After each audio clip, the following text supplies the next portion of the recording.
मंदिर में जाकर मरबौके, तोरा मंदिर में जाकर मरबौके।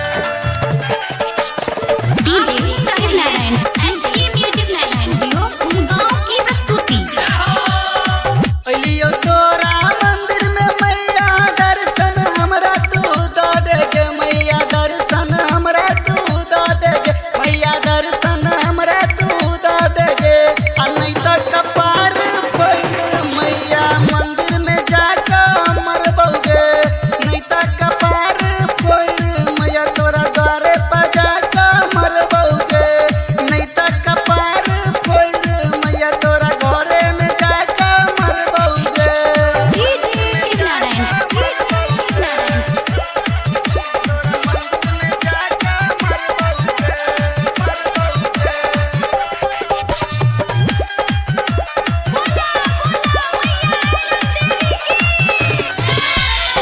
कलियो पूजा नौ दिन मैया तैयो नहीं दर्शन देली गे, मैया तैयो नहीं दर्शन देली गे, मैया तैयो नहीं दर्शन देली गे।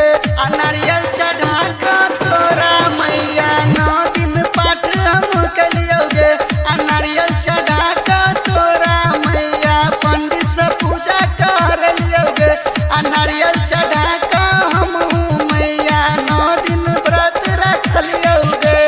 डीजे शिवनारायण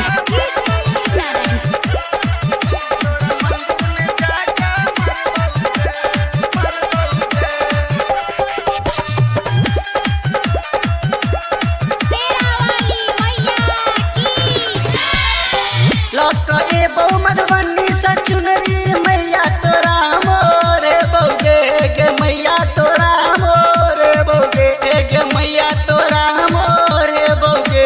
आ तैयो नहीं जे दर्शन देवी तो मैया कपार फोड़ी मरबौगे, आ तैयो नहीं जे दर्शन देवी तो मैया